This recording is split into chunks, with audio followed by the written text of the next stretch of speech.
로스앤젤레스 한인타운 새벽 5시. 아직 가로등이 켜져 있는 어두운 시간이었습니다. 검은색 고급 SUV 한 대가 매장 앞에 미끄러지듯 멈춰섰고 두꺼운 캐시미어 코트를 걸친 사람들이 차에서 내렸습니다. 한 명, 두 명이 아니었습니다. 그들은 아직 문도 열지 않은 한 가전 매장 앞에 길게 줄을 서기 시작했습니다. 저는 그 광경을 길 건너편 카페 유리창 너머로 멍하니 바라봤습니다. 손에 들고 있던 커피가 다 식어버린 줄도 몰랐죠. 줄은 점점 길어졌습니다. 어떤 사람은 접이식 의자까지 들고 왔고 어떤 부분은 보온병이 든 차를 나눠 마시며 매장 문이 열리기만 기다렸습니다. 이 사람들이 명품 가방을 사려고 줄 선 거라면 이해했을 겁니다. 한정판 운동화 때문이라면 고개를 끄덕였을 거예요. 그런데 그들이 영하에 가까운 추운 새벽에 기다리는 건 냉장고였습니다. 그것도 김치 하나를 제대로 보관하기 위한 한국에서 건너온 냉장고였습니다. 가격표를 보고 저는 또 한 번 놀랐습니다. 웬만한 대형 냉장고보다 비쌌거든요. 이게 정말 냉장고를 사려고 줄을 선 거라고? 저는 15년 동안 냉장고를 설계한 엔지니어였습니다. 압축기가 돌아가는 소리만 들어도 어느 회사 제품인지 맞힐 수 있었고 냉기가 도는 방식만 봐도 설계도가 머릿속에 그려졌습니다. 냉장고라면 세상 누구보다 잘한다고 자부했죠. 그래서 처음엔 코웃음을 쳤습니다. 냉장고는 다 거기서 거기라고. 김치 냉장고란 그저 비싼 김치 보관통일 뿐이라고 믿었으니까요. 그런데 그날 제가 두 눈으로 직접 본 건 제가 알던 냉장고가 아니었습니다. 이건 냉장고가 아니라 미국이 30년이나 늦게 따라잡으려는 기술이었습니다. 도대체 그 작은 기계 안에 무엇이 들어있길래 미국에서 가장 까다롭고 부유한 소비자들이 따뜻한 침대를 버리고 새벽줄에 섰을까요? 그 안에는 한국이 단 하나의 음식을 지키기 위해 30년 동안 쌓아온 시간이 들어있었습니다. 그리고 왜 저는 그날 이후 그토록 자신만만하던 제 15년 경력을 처음부터 끝까지 다시 의심하게 됐을까요? 지금부터 그 부끄럽고도 놀라웠던 이야기를 하나도 빠짐없이 들려드리겠습니다.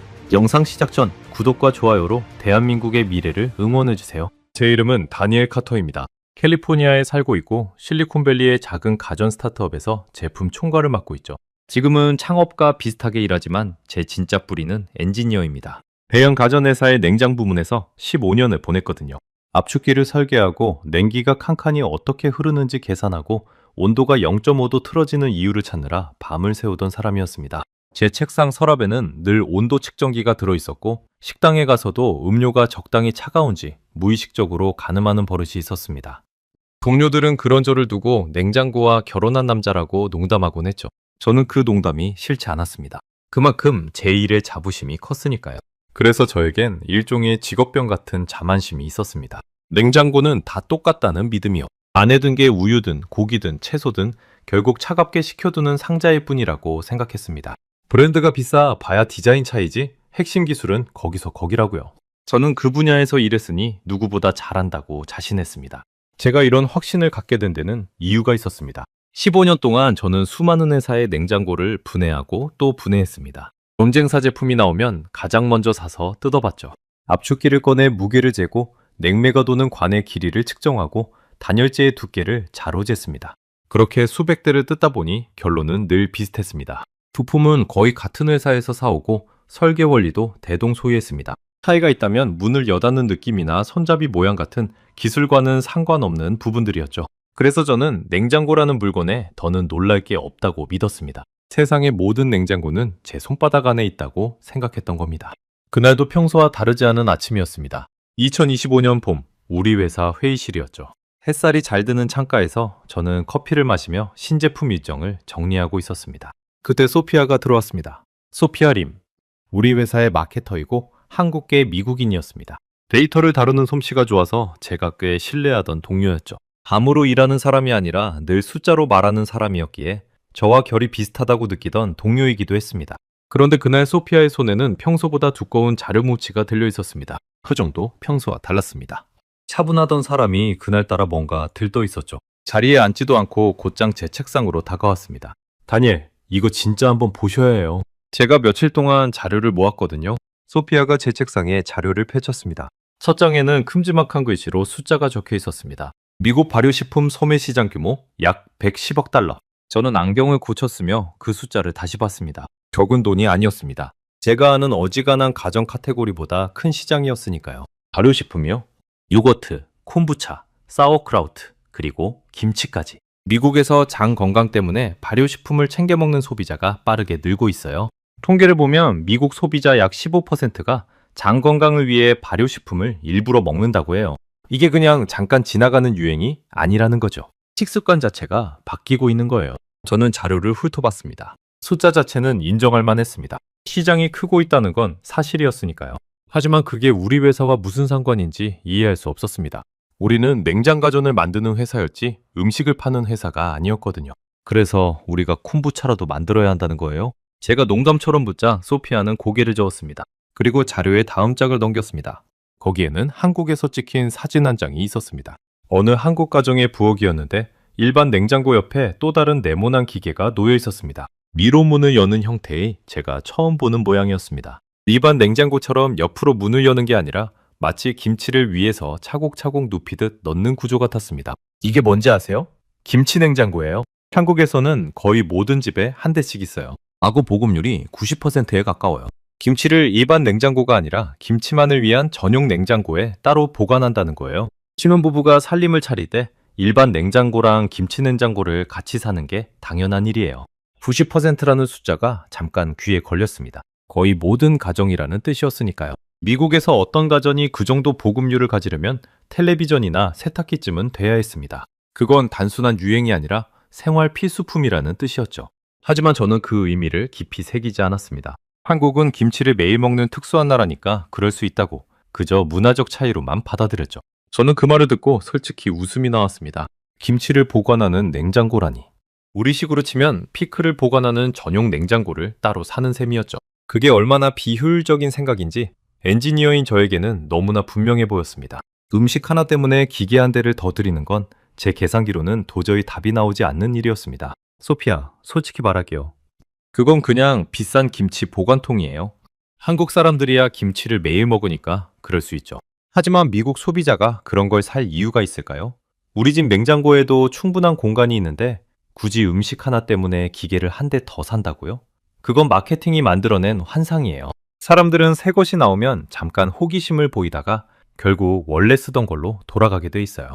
저는 단호하게 말했습니다. 그동안 수많은 마케팅 유행이 거품처럼 부풀었다가 사라지는 걸 봐왔거든요. 한때 모두가 사야 한다던 가전들이 1년도 못 가 창고로 들어가는 걸 수없이 지켜봤습니다. 저는 데이터로만 움직이는 사람이었고 유행이라는 단어를 경멸했습니다. 소피아의 자료에 적힌 숫자는 인정하지만 거기서 끌어낸 결론은 동의할 수 없었습니다. 그때 회의실 문이 열리고 마크 리브스가 들어왔습니다. 마크는 우리 회사에 돈을 댄 투자 파트너였고 저보다도 더 냉정한 사람이었습니다. 숫자가 안 맞으면 친구의 사업이라도 가차없이 접으라고 말하는 부류였죠. 마크는 우리 대화를 듣더니 코웃음을 쳤습니다. 김치 냉장고? 다니엘, 자네 말이 맞아. 그건 한국에서나 팔리는 물건이야. 미국 시장에서는 어림도 없지. 소피아, 좋은 자료지만 우리가 뛰어들 시장은 아니에요. 세 사람 중 둘이 같은 결론을 냈으니 그 자리에서 김치 냉장고 이야기는 그렇게 묻히는 듯 했습니다. 소피아는 잠시 우리 둘을 번갈아 바라봤습니다. 반박하지도 화를 내지도 않았습니다. 그러더니 조용히 자료를 덮으며 한마디 했습니다. 다니엘, 마크. 저도 처음엔 두 분이랑 똑같이 생각했어요. 그런데 직접 겪어보기 전까지는 모르는 게 있더라고요. 언젠가 두 분도 그 순간이 올 거예요. 그 말이 묘하게 마음에 걸렸지만 저는 대수롭지 않게 넘겼습니다. 회의는 그렇게 끝났고 저는 다시 신제품 일정으로 돌아갔습니다. 김치 냉장고 따위는 그날 오후가 지나기도 전에 까맣게 잊어버렸죠. 마크도 마찬가지였을 겁니다. 지금 와서 생각하면 참 부끄럽습니다. 그때 저는 제가 모르는 세계가 있다는 사실조차 인정하지 않았으니까요. 15년 경력이라는 갑옷을 입고 그 안에서 모든 걸 다 안다고 착각하고 있었습니다. 그날 저녁 집에 돌아와서도 한동안 소피아의 말이 머릿속을 맴돌았습니다. 직접 겪어보기 전까지는 모르는 게 있다는 말, 데이터로만 세상을 보던 저에게 그 말은 묘하게 거슬렸습니다. 저는 직접 겪지 않아도 데이터만 있으면 충분하다고 믿는 사람이었으니까요. 하지만 그날 밤 잠자리에 누워 천장을 보면서 저도 모르게 한 가지 질문을 떠올렸습니다. 한국 사람들은 왜 김치 하나를 위해 냉장고를 따로 둘까? 그냥 문화일까? 아니면 정말 그래야만 하는 이유가 있는 걸까? 저는 그 질문을 애써 밀어냈습니다. 별것 아닌 일에 신경 쓰는 거라고 스스로를 타일렀죠. 그 갑옷에 첫 균열이 까기까지는 그리 오랜 시간이 걸리지 않았습니다. 그리고 그 균열은 제 사무실도 한국의 어느 공장도 아닌 아주 엉뚱하고 사소한 곳에서 시작됐습니다. 바로 제 집 부엌, 제가 매일 여닫던 평범한 냉장고 안에서 말이죠. 그 작은 사건이 제 15년 신념을 송두리째 흔들 줄은 그날의 저는 꿈에도 몰랐습니다. 그 회의가 있고 2달쯤 지난 2025년 여름이었습니다. 제 몸에 작은 변화가 찾아왔습니다. 마흔을 넘기면서부터 소화가 예전 같지 않았거든요. 기름진 음식을 먹으면 속이 더부룩했고 아침마다 컨디션이 무거웠습니다. 회사 건강검진에서 의사는 장 건강을 좀 챙기라고 했습니다. 발효식품을 꾸준히 먹어보라고요. 장내에 좋은 균이 늘어나면 소화도 편해지고 면역에도 도움이 된다고 의학적으로 충분히 근거가 있는 이야기라고 덧붙였습니다. 저는 그 말을 듣고 헛웃음이 났습니다. 2달 전 소피아가 했던 이야기가 떠올랐거든요. 발효식품이라니. 마치 운명이 저를 놀리는 것 같았습니다. 하지만 의사의 말은 마케팅이 아니라 처방이었습니다. 데이터를 믿는 사람으로서 의학적 근거가 있는 조언을 무시할 수는 없었죠. 마침 그 무렵 미국 전체가 발효식품에 빠져 있었습니다. 텔레비전 건강 프로그램마다 장내 미생물 이야기가 나왔고 슈퍼마켓에는 콤부차 냉장고가 한 칸을 통째로 차지하고 있었습니다. 동료들도 점심에 콤부차를 들고 다녔고 헬스장에서는 소우크라우트가 몸에 좋다는 이야기가 화제였습니다. 소피아가 보여준 110억 달러 시장이라는 숫자가 그제야 피부로 와닿기 시작했습니다. 저처럼 데이터를 신봉하는 사람조차 시장의 흐름이 진짜라는 걸 인정할 수밖에 없는 분위기였습니다. 그날 퇴근길에 저는 한인마트에 들렀습니다. 캘리포니아에는 한국마트가 꽤 많았고 그중 한 곳이 제 집에서 가까웠습니다. 처음 들어가 본 한인마트는 신세계였습니다. 처음 보는 채소와 양념이 가득했고 한쪽 벽에는 김치만 종류별로 진열된 거대한 냉장 코너가 있었습니다. 배추김치, 깍두기, 총각김치, 백김치까지. 김치라는 게 한 종류가 아니라는 것조차 그날 처음 알았습니다. 발효식품 코너에 가니 요거트, 콤부차가 잔뜩 있었고 그 옆에 빨갛고 큼지막한 김치통이 보였습니다. 한국에서 직접 담갔다는 김치였습니다. 냄새가 강하게 코를 찔렀지만 묘하게 식욕을 자극하는 향이기도 했습니다. 저는 별 생각 없이 그 통을 집어들었습니다. 집에 돌아와 김치를 처음 맛본 순간을 저는 아직도 기억합니다. 입안이 얼얼할 정도로 매웠지만 그 뒤에 따라오는 깊고 시원한 맛이 있었습니다. 새콤하면서도 감칠맛이 도는 제가 알던 어떤 절임 음식과도 다른 맛이었죠. 미국의 피클은 그냥 시고 짠맛이 전부였는데 김치는 한 입 안에 매운맛, 신맛, 단맛, 감칠맛이 층층이 들어있었습니다. 솔직히 말하면 첫 입에 반했습니다. 그날 저녁 저는 밥 한 공기를 김치만으로 비웠습니다. 의사의 처방이 이렇게 맛있을 줄은 몰랐죠. 저는 식탁에 앉아 혼자 중얼거렸습니다. 이래서 한국 사람들이 김치를 매일 먹는구나 하고요. 문제는 그 다음부터였습니다. 저는 남은 김치를 당연히 제 집 냉장고에 넣었습니다. 15년 동안 냉장고를 만든 사람의 냉장고였습니다. 최신 모델에 온도도 제가 직접 가장 이상적인 값으로 맞춰둔 상태였죠.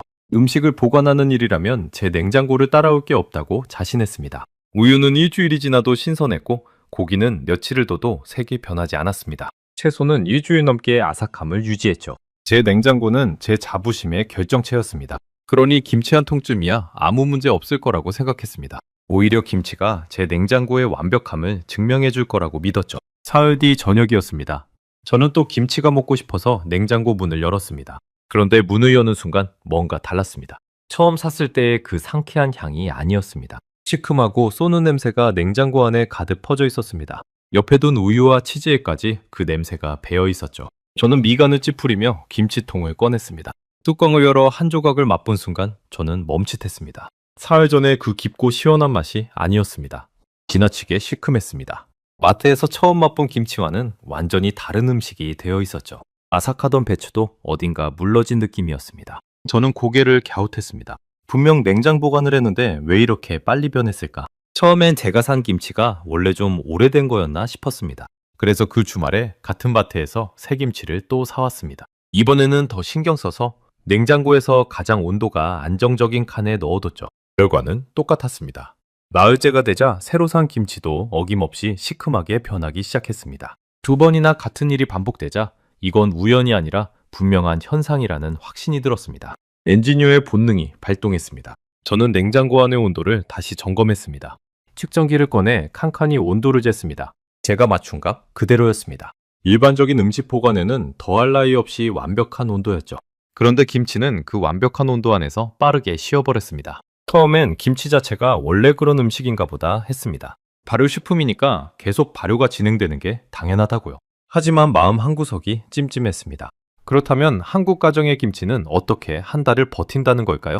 그런데 며칠 뒤 저는 회사에서 우연히 소피아와 점심을 먹게 됐습니다. 구내식당에서 마주 앉아 이런저런 이야기를 나누던 중이었습니다. 김치 이야기가 나왔고 저는 무심코 제 경험을 털어놓았습니다. 김치가 사흘 만에 너무 쉬어져서 못 먹게 됐다고 2번이나 같은 일이 반복됐다고요. 그러자 소피아가 젓가락을 내려놓고 저를 빤히 쳐다봤습니다. 마치 너무 당연한 걸 모르고 있는 사람을 보는 듯한 표정이었습니다. 다니엘, 그거 일반 냉장고에 넣으셨죠? 제가 그렇다고 하자 소피아는 살짝 웃었습니다. 한국에서는 김치를 그렇게 보관 안 해요. 우리 엄마 집 김치는 한 달이 지나도 처음 맛 그대로예요. 김치 냉장고에 넣으니까요. 제가 어릴 때부터 그게 너무 당연한 풍경이라 신기한 줄도 몰랐는데 미국 와서 보니까 이게 한국에만 있는 거더라고요. 다니엘이 드신 김치가 변한 건 김치 잘못이 아니에요. 냉장고 잘못이에요. 냉장고 잘못이라는 그 말이 제 귀에 콕 박혔습니다. 15년 동안 냉장고를 만든 저에게 누군가 냉장고 잘못이라고 말하는 건 처음이었습니다. 저는 반사적으로 반박하고 싶었습니다. 제 냉장고는 완벽한 온도를 유지하고 있다고요. 하지만 입이 떨어지지 않았습니다. 실제로 제 눈앞에서 김치가 2번이나 사흘 만에 변해버렸으니까요. 데이터를 신봉하는 사람으로서 2번 반복된 결과를 부정할 수는 없었습니다. 그럼 김치 냉장고는 일반 냉장고랑 온도가 다른 건가요? 제가 묻자 소피아는 어깨를 으쓱했습니다. 저는 기술자가 아니라서 자세히는 몰라요. 그냥 김치가 안 식고 오래 간다는 것만 알죠. 궁금하시면 직접 알아보세요. 다니엘은 그쪽 전문가잖아요. 그 마지막 말이 묘하게 제 자존심을 건드렸습니다. 냉장 분야 전문가인 제가 한국의 김치 냉장고에 대해서는 아무것도 모르고 있었으니까요. 집으로 돌아오는 게 운전대를 잡은 제 손에 평소보다 힘이 들어갔습니다. 머릿속에서는 같은 질문이 계속 맴돌았습니다. 똑같은 김치인데 한국 가정의 냉장고에서는 한 달을 가고 제 냉장고에서는 사흘 만에 변한다. 같은 발효식품인데 왜 결과가 다를까? 온도가 문제라면 도대체 어떤 온도이기에 발효의 속도를 그렇게까지 조절할 수 있단 말인가? 그날 밤 저는 식탁에 앉아 종이 한 장을 펼쳤습니다. 엔지니어 시절 버릇대로 머릿속이 복잡할 땐 손으로 직접 정리해야 직성이 풀렸거든요. 저는 2가지 상황을 나란히 적었습니다. 왼쪽에는 제 냉장고, 오른쪽에는 한국의 김치 냉장고. 그리고 그 아래 변수들을 하나씩 적어 내려갔습니다. 온도, 온도의 변동폭, 습도, 공기와 닿는 정도. 적다 보니 한 가지가 눈에 들어왔습니다. 제 냉장고는 문을 자주 여닫습니다. 그때마다 안의 온도가 출렁이죠. 일반 음식에는 그 정도 변동이 아무 문제가 되지 않습니다. 하지만 발효는 온도의 극도로 예민한 과정입니다. 어쩌면 그 미세한 출렁임이 발효 속도를 좌우하는지도 모른다는 생각이 처음으로 들었습니다. 저는 그날 밤 잠을 설쳤습니다. 2달 전 회의실에서 제가 비웃었던 그 기계가 자꾸 떠올랐습니다. 위로 문을 여는 김치만을 위한 그 네모난 냉장고. 그땐 비싼 김치 보관통이라고 비웃었지만 지금 제 손에는 사흘 만에 쉬어버린 김치통이 들려 있었습니다. 저는 처음으로 진지하게 생각했습니다. 어쩌면 저 안에는 제가 모르는 진짜 기술이 들어있을지도 모른다고요. 그리고 그 의심은 엔지니어인 저를 가만히 둘 수 없게 만들었습니다. 다음 날 아침 저는 출근하자마자 소피아를 찾아갔습니다. 직접 김치 냉장고에 보관한 김치를 한번 맛보고 싶다고요? 그 한마디가 제 인생에서 가장 긴 여정의 시작이 될 줄은 그때만 해도 짐작하지 못했습니다. 그 주 토요일 오후 저는 소피아의 초대를 받아 그녀의 집을 방문했습니다. 로스앤젤레스 외곽의 조용한 주택가였습니다. 소피아가 직접 김치 냉장고에 보관한 김치를 맛보여주겠다고 했거든요. 사실 저는 그 초대를 받기까지 며칠을 망설였습니다. 동료의 집까지 찾아가서 김치를 맛본다는 게 객관적인 엔지니어인 저에게는 어쩐지 어색하게 느껴졌으니까요. 하지만 사흘 만에 쉬어버린 김치통이 자꾸 눈에 밟혔습니다.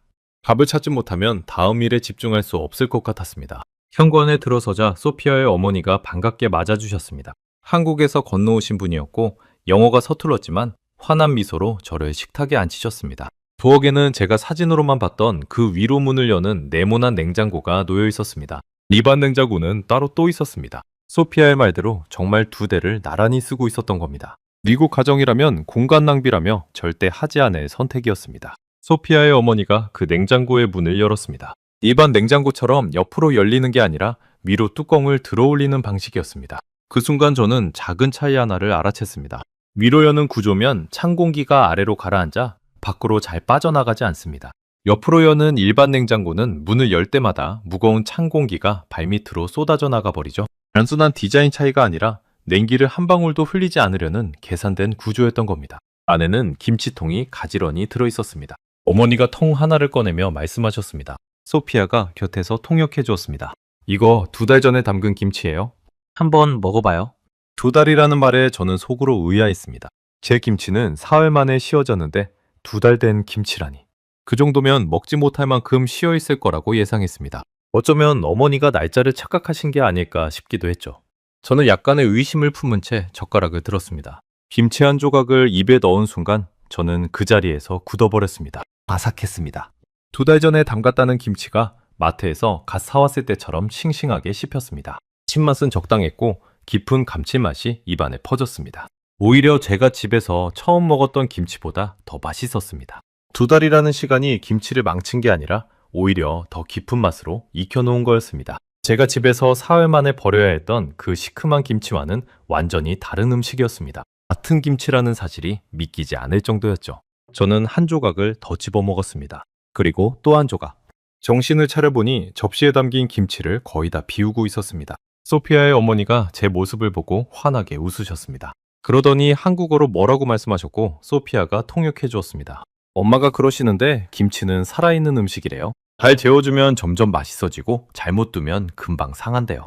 그래서 좋은 잠자리가 필요하다고요. 좋은 잠자리. 저는 그 표현이 묘하게 마음에 남았습니다. 김치 냉장고가 김치에게 좋은 잠자리라는 뜻이었습니다. 엔지니어인 제 머릿속에서는 그 말이 곧장 기술용어로 번역됐습니다. 가장 안정적인 온도 환경, 발효가 폭주하지 않고 천천히 무르익을 수 있는 조건. 어때요, 다니엘? 이게 김치 냉장고에 보관한 김치예요? 소피아가 웃으며 물었습니다. 저는 쉽게 대답하지 못했습니다. 머릿속이 복잡했거든요. 엔지니어로서 제 안에서 경보음이 울리고 있었습니다. 같은 김치, 같은 발효식품인데 보관하는 기계 하나로 결과가 이렇게까지 다르다는 게 도무지 설명이 되지 않았습니다. 이건 단순한 맛 차이가 아니었습니다. 발효라는 화학 반응 자체를 통제하고 있다는 뜻이었습니다. 저는 발효라는 게 얼마나 까다로운 과정인지 알고 있었습니다. 김치 안에는 눈에 보이지 않는 유산균이 살아 있습니다. 이 균들이 채소의 당분을 먹고 산을 만들어내면서 김치가 익어갑니다. 적당히 익으면 새콤하고 깊은 맛이 나지만 너무 익으면 쉬어서 못 먹게 되죠. 문제는 이 균들이 따뜻할수록 빠르게 일한다는 겁니다.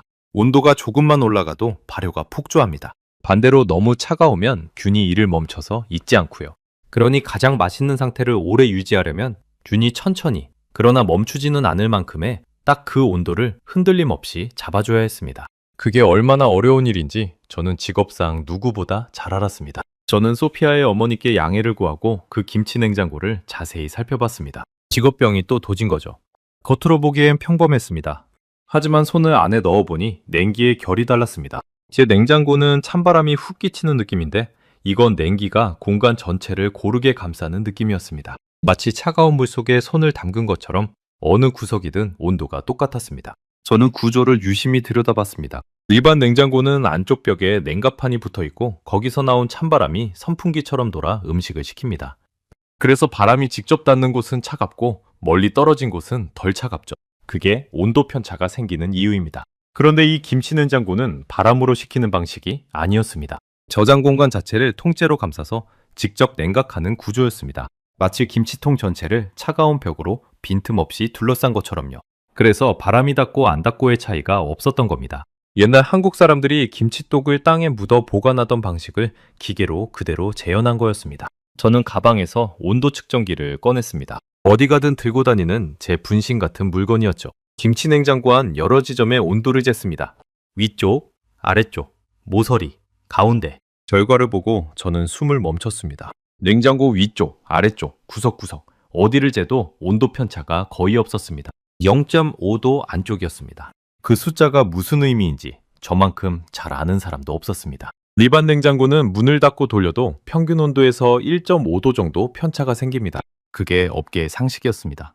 제가 15년 동안 만든 냉장고들도 그 1.5도 안에서 최선을 다한 결과물이었죠. 온도 편차를 더 줄이려면 비용이 기하급수적으로 늘어나기 때문에 1.5도면 충분하다고 모두가 합의한 상태였습니다. 그런데 이 김치 냉장고는 그 편차를 0.5도 이내로 줄여놓고 있었습니다. 일반 냉장고보다 온도 안정성이 3배 가까이 정밀하다는 뜻이었습니다. 저는 측정기를 든 손이 미세하게 떨리는 걸 느꼈습니다. 그제야 집에서 사흘 만에 김치가 쉬어버린 이유를 깨달았습니다. 제 냉장고는 문을 여닫을 때마다 온도가 출렁였고 그 출렁임이 발효를 가속시켰던 겁니다. 발효를 일으키는 유산균은 온도에 극도로 민감합니다. 0.5도만 올라가도 발효 속도가 눈에 띄게 빨라지죠. 제 냉장고의 1.5도 편차는 일반 음식에는 아무 문제가 없었지만 김치에게는 치명적이었던 겁니다. 저는 그 자리에 한참을 서 있었습니다. 제가 15년 동안 자랑스러워했던 그 1.5도가 이 김치 냉장고 앞에서는 너무나 거친 수치처럼 느껴졌습니다. 저는 늘 1.5도면 충분하다고 생각했습니다. 우유도, 고기도, 채소도 그 정도면 완벽하게 보관됐으니까요.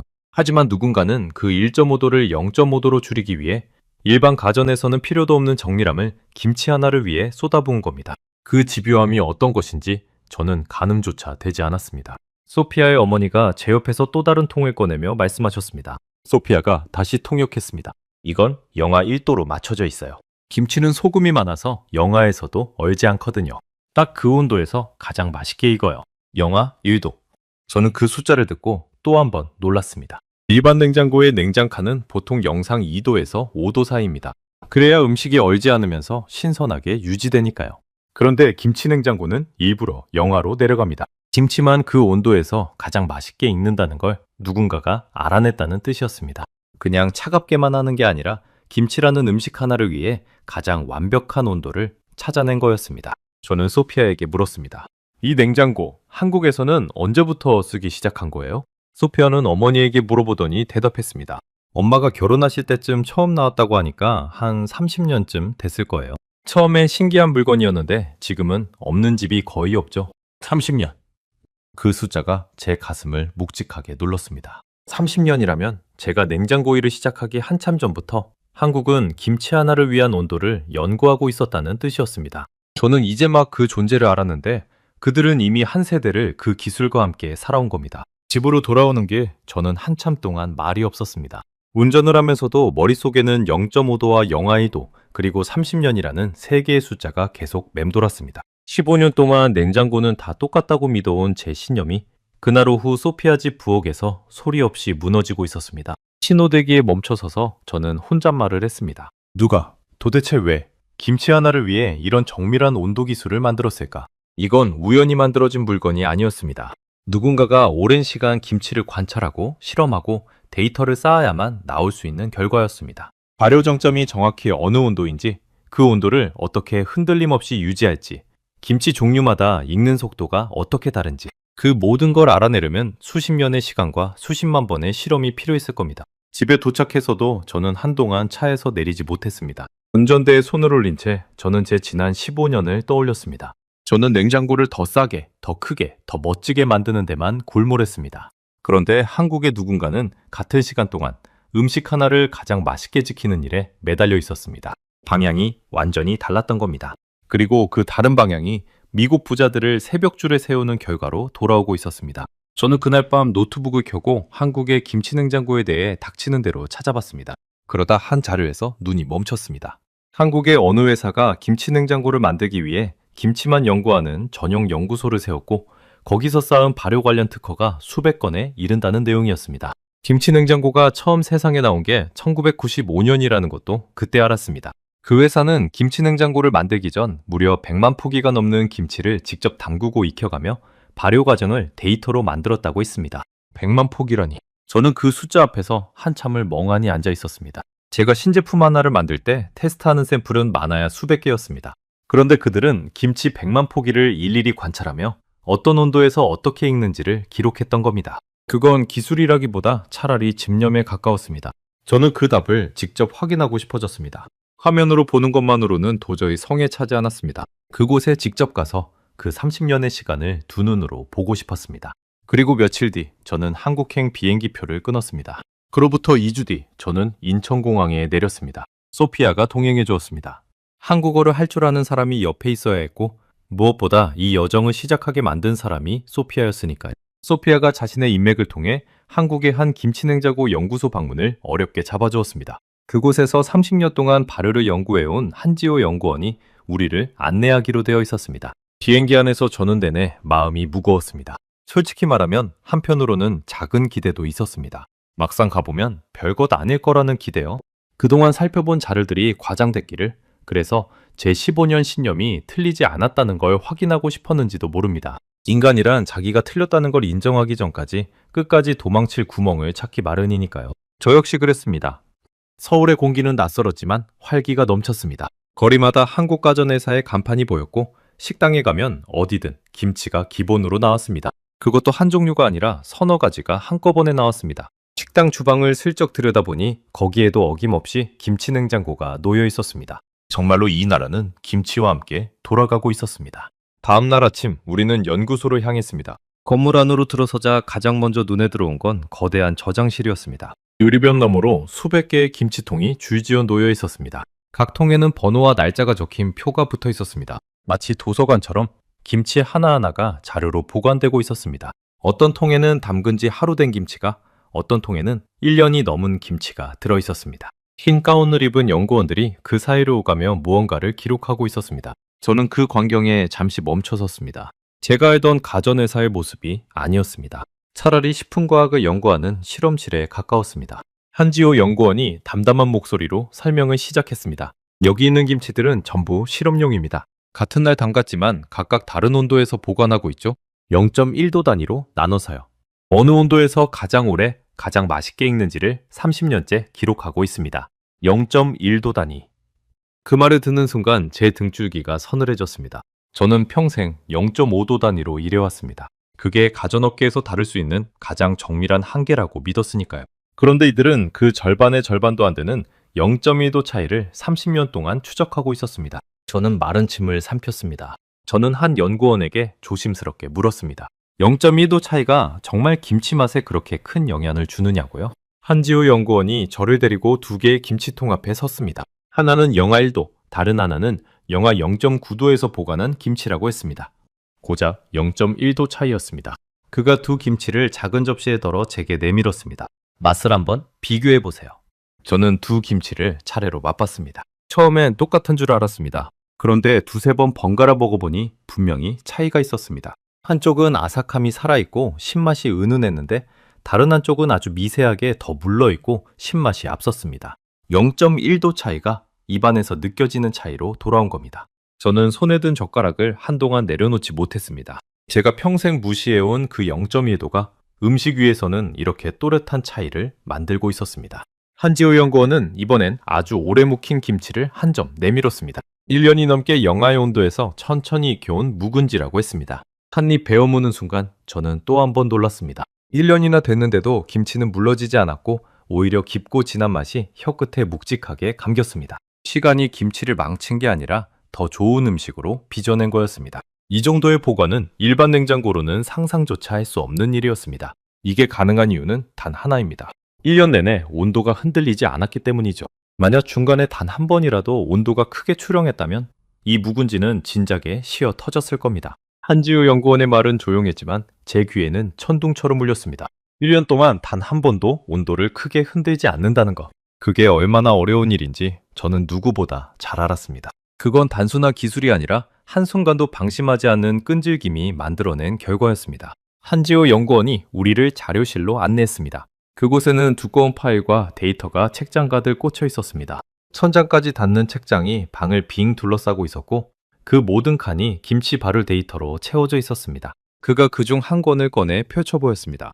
거기에는 수천 개의 그래프가 빼곡히 그려져 있었습니다. 시간에 따라 김치의 산도가 어떻게 변하는지, 온도별로 유산균이 어떻게 늙어주는지, 식감이 며칠째에 어떻게 달라지는지 그 모든 게 숫자로 기록되어 있었습니다. 김치는 종류마다 익는 속도가 다릅니다.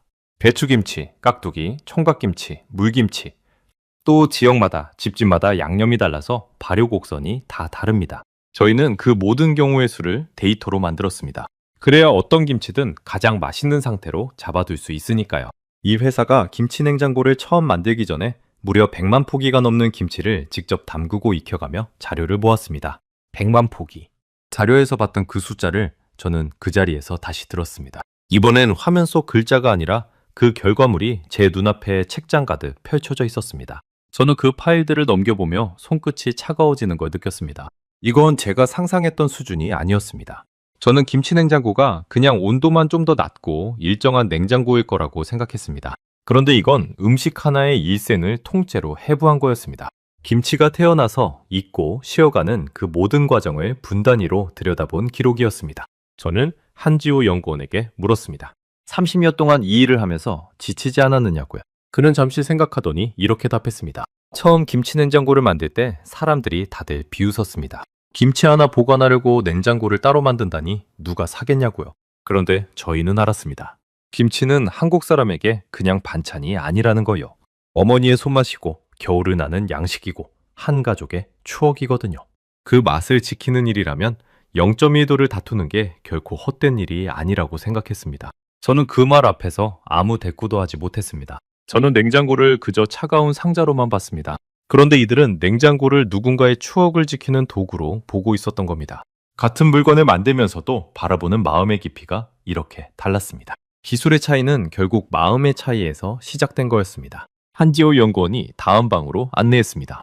그곳에는 김치냉장고의 내부 구조를 잘라놓은 반면 모형이 전시되어 있었습니다. 저는 그 앞에서 발걸음을 멈췄습니다. 엔지니어로서 그 구조를 보는 순간 모든 게 이해됐습니다. 일반 냉장고와 완전히 다른 설계였습니다. 저장 공간을 6면 전체에서 직접 냉각하는 구조. 찬바람이 아니라 벽 자체가 차가워지면서 김치를 감싸는 방식. 그래서 어느 한 구석도 온도가 흔들리지 않았던 겁니다. 저는 그동안 어떻게 하면 찬바람을 더 고르게 불어줄까만 고민했습니다. 바람의 세기를 조절하고 통풍구의 위치를 바꾸고 선풍기 날개의 각도를 다듬는데 몇 년을 보냈죠. 그런데 이들은 아예 바람이라는 발상 자체를 버리고 공간을 통째로 냉각하는 방향으로 간 겁니다. 발상의 출발점부터가 달랐습니다. 저는 그 모형을 한참 들여다봤습니다. 냉각 부품을 위쪽에 배치한 것도 눈에 들어왔습니다. 보통 냉장고는 열을 내는 부품을 아래나 뒤에 둡니다. 그런데 이 김치냉장고는 그걸 위로 올려놨습니다. 열은 위로 올라가는 성질이 있으니 열을 내는 부품을 위에 두면 정작 김치가 있는 아래쪽은 그 열의 영향을 덜 받게 됩니다. 사소해 보이지만 0.1도를 다투는 이들에게는 결코 사소하지 않은 선택이었습니다. 저는 이 작은 배치 하나에도 수많은 실험과 고민이 담겨 있다는 걸 알 수 있었습니다. 이 직접 냉각 방식 때문에 문을 열어도 온도 회복이 빠릅니다. 그리고 위로 여는 구조라 찬 공기가 빠져나가지 않죠. 옛날 한국에서 김치독을 땅에 묻어두던 그 환경을 기계로 재현한 겁니다. 땅속은 1년 내내 온도가 거의 일정하거든요. 저희 선조들은 이미 그 원리를 알고 있었고 저희는 그걸 기술로 옮긴 것뿐입니다. 선조들의 지혜를 기술로 옮겼다는 그 말이 제 가슴 어딘가를 묵직하게 건드렸습니다. 이건 단순히 똑똑한 엔지니어 몇 명이 만든 제품이 아니었습니다. 수백 년 이어진 음식 문화와 그걸 지키려는 현대의 기술이 만난 결과물이었습니다. 미국에는 이런 게 없었습니다. 우리는 음식을 그저 차갑게 보관할 줄만 알았지 음식 하나를 위해 수백 년의 지혜를 기술로 옮긴다는 발상 자체를 해본 적이 없었으니까요. 저는 마지막으로 한 가지를 물었습니다. 가장 궁금했던 질문이었죠. 한국에서는 이 김치 냉장고를 정말 거의 모든 집에서 쓴다고 들었습니다. 사실인가요? 한지우 연구원은 고개를 끄덕였습니다. 네, 가구 보급률이 90%에 가깝습니다. 신혼부부가 살림을 시작할 때 일반 냉장고와 김치 냉장고를 같이 사는 게 당연한 일이죠. 한국 사람들에게는 텔레비전이나 세탁기처럼 없으면 안 되는 필수 가전입니다. 김치 냉장고가 처음 나온 게 1995년인데 그 짧은 시간 동안 거의 모든 가정에 자리 잡은 겁니다. 90%. 저는 그 숫자를 미국 시장과 비교해 봤습니다. 미국에서 김치 냉장고를 가진 가정은 사실상 0%에 가깝습니다. 한국은 90%, 미국은 0%. 그 간극이 제 머릿속에서 거대한 절벽처럼 펼쳐졌습니다. 한쪽은 30년 동안 이 기술을 생활 속에 녹여왔고 다른 한쪽은 그 존재조차 모르고 있었습니다. 그리고 그 다른 한쪽이 바로 저였습니다. 저는 문득 우리 회사를 떠올렸습니다. 실리콘밸리에서 발효식품 열풍에 맞춰 새로운 보관 가전을 만들겠다고 의욕을 불태우던 우리 팀. 우리는 이제 막 출발선에 서 있었습니다. 발효 데이터도 없고 정밀 냉각 기술도 없고 김치라는 음식에 대한 이해도 없었습니다. 그런데 한국은 그 출발선을 이미 30년 전에 지나갔던 겁니다. 우리가 자랑스럽게 그리려던 그림을 그들은 이미 한 세대 전에 완성해 놓고 있었습니다. 저는 한지호 연구원을 향해 떨리는 목소리로 말했습니다. 우리는 이제 막 출발선에 섰는데 한국은 그 선을 30년 전에 지나갔더군요. 제 말을 들은 한지호 연구원은 잠시 저를 바라보다가 옅은 미소를 지었습니다. 자랑하는 미소가 아니었습니다. 오히려 어딘가 쓸쓸한 그러나 깊은 미소였습니다. 저희도 처음부터 잘했던 건 아닙니다. 수없이 실패했죠. 김치가 얼어버리기도 하고 쉬어 터지기도 하고요. 다만 포기하지 않았을 뿐입니다. 김치를 지키는 일이 가치 있다고 믿었으니까요. 그 순간이었습니다. 제 입에서 저도 모르게 또 한마디가 흘러나왔습니다. 냉장고가 다 똑같다고? 나는 15년 동안 그 안에서 일했는데 이건 처음 보는 물건이었습니다. 소피아가 그 말을 듣고 조용히 저를 바라봤습니다. 한지호 연구원은 별다른 표정 없이 그저 담담하게 다음 자료를 정리하고 있었습니다. 그 담담함이 오히려 저를 더 작게 만들었습니다. 그들에게는 이 모든 게 너무나 당연한 일상이었던 겁니다. 30년 동안 김치 하나를 위해 0.1도를 다투는 일이 그들에게는 특별할 것도 없는 매일의 연구였던 거죠. 저는 다리에 힘이 풀려 옆에 있던 의자에 잠시 기대 앉았습니다. 인정하기 싫었지만 인정할 수밖에 없었습니다. 제가 비웃었던 그 작은 기계 안에는 한 나라가 음식을 지키려고 쏟아부은 30년의 시간이 통째로 들어있었습니다. 그리고 저는 그 30년을 단 한 번의 비웃음으로 깎아내리려 했던 겁니다. 부끄러움이 목구멍까지 차올랐습니다. 2달 전 회의실에서 비싼 김치 보관통이라고 단정짓던 제 목소리가 귓가에 부메랑처럼 되돌아왔습니다. 연구소로 나서며 저는 마지막으로 그 거대한 저장실을 한 번 더 돌아봤습니다. 수백 개의 김치통이 마치 30년의 세월을 묵묵히 증언하는 책들처럼 줄지어 있었습니다. 저는 그 앞에서 잠시 고개를 숙였습니다. 누구에게랄 것도 없이 그저 그 긴 시간과 집념에 대한 예의였습니다. 옆에 선 소피아가 제 어깨에 가만히 손을 얹었습니다. 아무 말도 하지 않았지만 저는 그 손짓이 무슨 뜻인지 알 것 같았습니다. 이제야 알겠죠? 라고 말하는 것 같았습니다. 네, 이제야 알 것 같았습니다. 제가 평생 안다고 자부했던 그 세계가 사실은 얼마나 좁았는지를요. 그리고 그 좁은 세계 밖에 이렇게 깊고 넓은 집념의 세계가 있었다는 것을요. 한국에서 보낸 마지막 밤, 저는 호텔방 창가에 앉아 서울의 야경을 내려다봤습니다. 강 건너로 한국 가전회사들의 불빛이 반짝이고 있었습니다. 낮에 본 그 거대한 저장실과 책장 가득한 데이터가 자꾸 눈앞에 어른거렸습니다. 저는 노트를 펴고 제가 평생 믿어온 한 문장을 적었습니다. 냉장고는 다 똑같다. 그리고 그 문장 위에 천천히 줄을 그어 지웠습니다. 그 한 줄을 천천히 지우는데 무려 15년이 걸린 셈이었습니다. 저는 문득 제가 한국에 오기 전에 비웃었던 그 모든 순간이 떠올랐습니다. 회의실에서 소피아의 자료를 보며 코웃음 치던 제 모습, 비싼 김치 보관통이라며 단정짓던 제 목소리. 그때의 저는 세상을 다 안다고 믿었습니다. 그런데 사실 저는 제가 모른다는 것조차 모르고 있었던 겁니다. 가장 위험한 무지는 자기가 무지하다는 걸 모르는 무지였습니다. 저는 15년 동안 그 위험한 무지 속에 살아왔던 거죠. 저는 그날 밤 쉽게 잠들지 못했습니다. 머릿속이 복잡해서가 아니라 오히려 너무 많은 것이 정리되어서였습니다. 마치 오랫동안 어긋나 있던 퍼즐이 제자리를 찾아 맞춰지는 느낌이었죠. 그동안 제가 왜 그렇게 자만했는지, 왜 김치냉장고를 그토록 우습게 봤는지 이제는 알 것 같았습니다. 저는 제 분야를 다 안다고 믿었기에 제 분야 바깥에 더 깊은 세계가 있다는 걸 상상조차 하지 못했던 겁니다. 아는 게 많을수록 겸손해야 한다는 오래된 말이 그날 밤 제 가슴에 비로소 와닿았습니다. 저는 그동안 제가 무엇을 만들어 왔는지 돌아봤습니다. 더 큰 냉장고, 더 화려한 디자인, 더 많은 기능. 저는 늘 무언가를 더 하는데 골몰했습니다. 그게 발전이라고 믿었으니까요. 신제품을 낼 때마다 기능을 하나 더 넣고 화면을 하나 더 달고 크기를 키웠습니다. 그런데 한국의 그들은 정반대였습니다. 그들은 단 하나, 김치라는 음식 하나를 가장 잘 지키는 일에 모든 걸 걸었습니다. 넓게 펼치는 대신 깊게 파고든 겁니다. 그리고 그 깊이가 제가 평생 도달하지 못한 경지를 만들어냈습니다. 저는 그제야 깨달았습니다. 진짜 기술은 더하는 데서 나오는 게 아니라 하나를 끝까지 파고드는 데서 나온다는 걸요. 저는 제 자신에게 솔직해지기로 했습니다. 우리 회사가 만들겠다던 발효보관 가전은 사실 한국의 김치냉장고를 흉내내는 것에 지나지 않았습니다. 우리는 미국 발효식품 열풍이라는 거대한 시장을 보고 달려들었지만 정작 그 음식을 지키는 기술에 대해서는 아는 게 거의 없었습니다. 30년의 데이터도, 0.1도의 정밀함도, 그리고 무엇보다 그 음식을 향한 마음도 없었습니다. 우리에게 있는 건 시장을 향한 욕심뿐이었습니다. 저는 그 사실을 인정하는 게 무척 괴로웠습니다. 엔지니어로서 그리고 한 회사의 제품 총괄로서 우리가 후발주자라는 걸 받아들이는 일은 자존심이 허락하지 않았으니까요.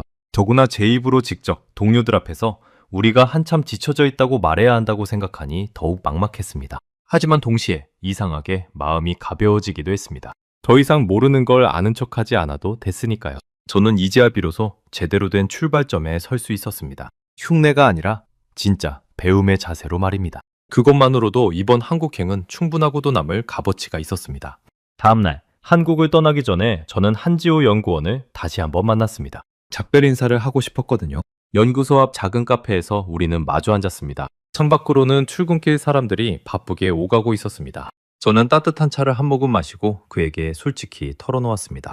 처음엔 김치 냉장고를 비웃었다고, 비싼 김치 보관통이라고 단정지었다고, 회의실에서 동료가 보여준 자료를 보고도 코웃음만 쳤다고. 그런데 이제는 제가 얼마나 어리석었는지 안다고요. 말을 하면서 제 목소리가 조금씩 잠겼습니다. 한지호 연구원은 제 이야기를 끝까지 조용히 들었습니다. 그러더니 천천히 입을 열었습니다. 카토 씨, 저는 당신을 탓하지 않습니다. 처음엔 누구나 그렇게 생각하니까요. 한국 사람들도 처음엔 비웃었습니다. 1995년에 김치 냉장고가 처음 나왔을 때 다들 김치 하나 보관하자고 누가 비싼 냉장고를 또 사겠냐고 했죠. 그런데 한번 써본 사람들은 다시는 예전으로 돌아가지 못했어요. 중요한 건 당신이 직접 와서 두 눈으로 확인했다는 거예요. 그리고 솔직하게 인정했다는 거고요. 그게 쉬운 일이 아니거든요. 대부분의 사람은 자기가 틀렸다는 걸 끝까지 인정하지 않습니다. 그의 말에 제 코끝이 시큰해졌습니다. 비난받을 각오를 하고 왔는데 돌아온 건 따뜻한 이해였습니다. 그는 자신들의 기술을 자랑하지도 제 무지를 비웃지도 않았습니다. 그저 당담하게 묵묵히 자기 일을 해온 사람의 깊은 여유가 거기 있었습니다. 저는 그 모습에서 진짜 실력자는 결코 요란하지 않다는 걸 배웠습니다. 30년이라는 시간이 사람을 어떻게 단단하고 깊게 만드는지 그의 눈빛이 말해주고 있었습니다. 한 가지만 물어봐도 될까요? 제가 물었습니다. 이렇게 대단한 기술을 왜 세계에 더 크게 알리지 않으세요? 미국에서는 이 김치 냉장고를 아는 사람이 거의 없습니다. 알면 다들 놀랄 텐데요. 한지호 연구원은 잠시 창밖을 바라보더니 미소 지었습니다. 저희는 김치를 지키려고 이걸 만들었지 자랑하려고 만든 게 아니거든요. 누가 알아주든 몰라주든 한국 가정의 식탁이 매일 맛있으면 그걸로 충분했습니다. 그런데 요즘은 좀 달라요. 세계가 발효식품에 관심을 갖기 시작했으니까요. 어쩌면 이제는 저희가 지켜온 이 기술이 세계의 식탁도 지킬 수 있을지 모르겠습니다. 세계의 식탁도 지킨다. 저는 그 말에 가슴이 뜨거워졌습니다. 그건 정복하겠다는 야심이 아니었습니다. 자기들이 30년간 갈고 닦은 것을 이제 더 많은 사람과 나누겠다는 따뜻한 마음이었습니다. 저는 그 마음 앞에서 시장을 차지하겠다고만 생각했던 제 자신이 한없이 작게 느껴졌습니다. 저는 한지호 연구원에게 마지막으로 한 가지를 더 물었습니다. 김치 냉장고가 정말 미국에서도 통할 거라고 생각하느냐고요? 그는 고개를 끄덕였습니다. 발효식품은 결국 온도가 생명입니다. 김치든 사워크라우트든 콤부차든 살아있는 균을 다루는 음식은 다 똑같아요. 그 균을 가장 좋은 상태로 지키는 기술이 있다면 그 음식이 무엇이든 통하게 돼 있습니다. 저희는 김치로 그 기술을 완성했지만 그 원리는 세계 어디에나 적용될 수 있죠. 그래서 저는 두렵지 않습니다. 좋은 기술은 결국 국경을 넘으니까요. 저는 그 말을 듣고 한참 동안 말을 잇지 못했습니다. 그건 단순한 자신감이 아니라 30년의 시간이 준 확신이었습니다. 흔들리지 않는 사람만이 가질 수 있는 그런 평온함이 그의 얼굴에 있었습니다. 카페를 나오며 저는 한지호 연구원과 악수를 나눴습니다. 그의 손은 따뜻하고 단단했습니다. 30년 동안 김치통을 들어올리고 데이터를 기록하고 수없이 실패하면서도 포기하지 않은 그 손이었습니다. 저는 그 손을 잡으며 마음속으로 깊이 고개를 숙였습니다. 헤어지기 직전 한지호 연구원이 제게 작은 선물을 건넸습니다. 직접 담갔다는 김치 한 통이었습니다. 비행기에 싣고 가서 미국에서 김치 냉장고 없이 며칠을 버티는지 한번 실험해보라며 웃었습니다. 그 따뜻한 농담에 저도 웃었습니다. 그건 단순한 선물이 아니라 직접 겪어보라는 그의 마지막 가르침이었습니다. 옆에서 그 모습을 지켜보던 소피아가 조용히 말했습니다. 이제 다니엘이 미국에 돌아가면 이 이야기를 꼭 전해야 한다고요. 사람들이 김치 냉장고를 비우는 건 단지 몰라서일 뿐이라고. 자기도 처음엔 다니엘에게 그 말을 100번 해도 통하지 않았는데 결국 다니엘을 바꾼 건 직접 겪은 경험이었다고요. 저는 고개를 끄덕였습니다. 소피아의 말이 옳았습니다. 100마디 설명보다 한 번의 진짜 경험이 사람을 바꾸는 법이니까요.